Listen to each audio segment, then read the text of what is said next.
to address all this wet water damage that is along the baseboard on the whole way down and around. And painted it there and over there.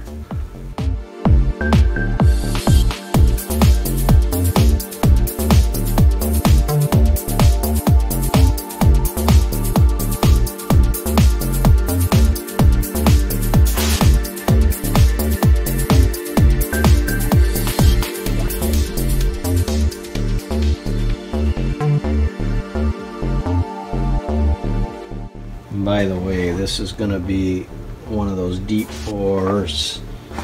I got a little bit of space over here because that was longer than 8 foot. I'm going to have a deep bore. I'm going to have a deep bore right here.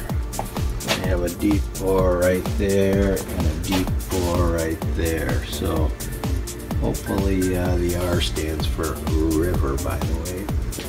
So we'll see what happens. How do you like it, Zach? Yeah, okay. There's the yellow, there's the black. We're getting to the point where we were able to do some staining. Back up some boards. We're going to do a seal coat on top of that. We're going to keep one clear with no stain. A couple yellows, a couple blacks, the corporate colors.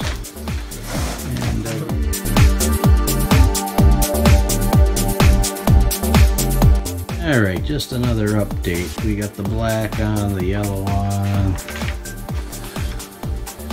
the yellow on, the black on, and the clear. So we're just trying to try some different things here on this chipboard to see what makes sense. You can see the no stain on the chipboard. I've got a seal coat of epoxy on there. That looks good. The yellow looks weird, but in this setting, but okay. In the black, it really went to hell once you put the clear coat on. Can't really see the grain of the wood chips, so that's kind of weird. And it's just a reflection. And plus, it really didn't do very good with the wood on the black. For some reason, it started to pull up the grains of the little chips, and they're raised, so we're going to sand that again and see what. We also laid in some of our casting epoxy between our layers to see how that'll work. Put a little bronze vein in there, give it a little character.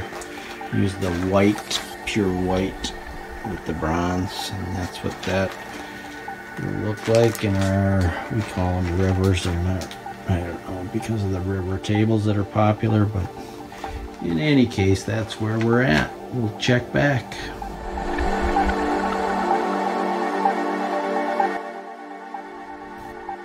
Well, gang, I just finished pouring about 90 square feet of resin. So mixing about 3 times that amount. And that's a bitch to do all that yourself. So I would recommend getting some help. So we'll let it dry and see how it looks. You know, I don't know, it looks okay. There's some issues when I put on, I don't know if you can see, I put on this black trim all the way around. You can't see it in the black very well, but and I couldn't put it on before I did those rivers, so and a long story short, trim areas where it meets the boards, you know, that's, even though they're spot on and seem tight, they give you little kind of bubble areas. This is the first flood coat. I'm going to do one more after this, so maybe I'll be able to fix it when I get through there. It's a messy process. Just be sure to have your floor and plastic down if you do this kind of a thing, I would tell you that.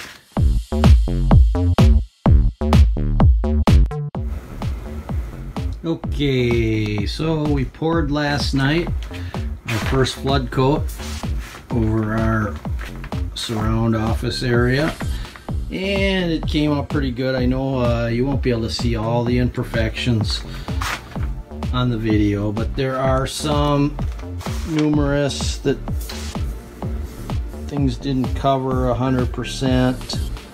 You know, you put edging on here, and being exactly level has something to do with it. So I am hoping, and I think this is why the guys on YouTube recommend 2 flood coats, because I think it takes care of those little imperfections, because this levels it out pretty much, so it dries thick where it's a little lower and thin where it's a little higher, and that should give you almost exact level. So the second flood coat, I think, will show up a little bit better. You can see our deep casting epoxy that we laid in now with the molding on it. You know, my idea was we poured this about a 1/16 of an inch lower than the edges, and then when we poured the flood coat, it would fill that in, and it did. There's a little bit of a rivet I can feel, especially back on this edge, and that's going to fill in again on the second flood coat, we think. So we will do another flood coat.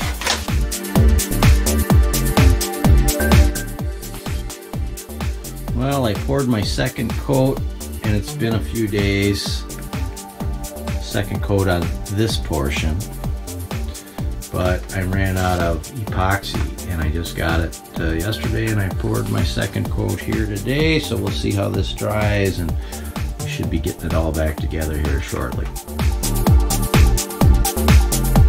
So here we are, we're at the finish line, and it's been a long journey. How am I gonna do this?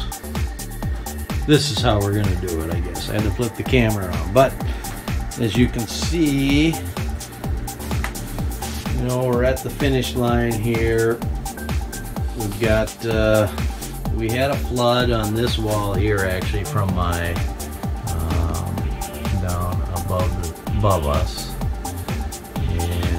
Came down to my office and really screwed us up. So I tore everything out of my office. It's been a mess. And there it all is over there.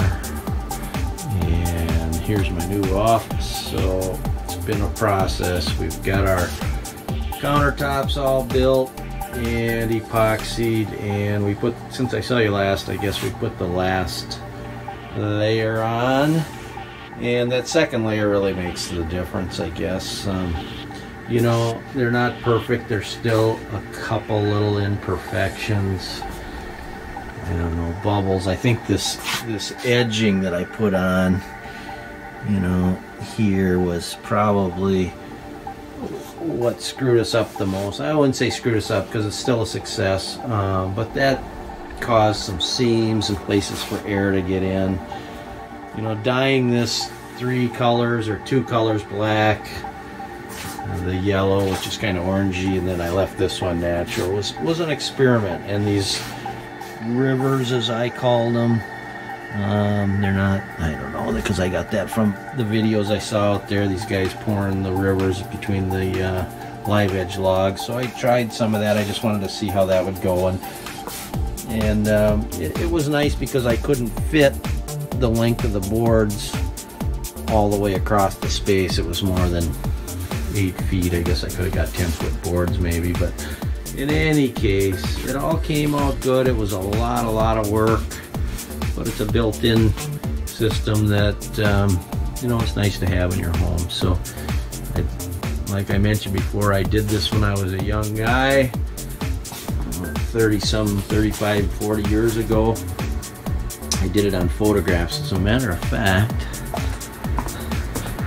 sorry about the mess, but that's what you get when you take your basement apart. Anyways, here's the photograph, one of them that I did 35 years ago. That's me skiing way back then. And I used to pour them. I was into photography. I studied photography, and that's how I got into this. But it's been a while since I worked with the epoxy, and like I say, it's been a process, a journey, but I think it came out pretty good. So I hope you liked it. and good luck with your own project.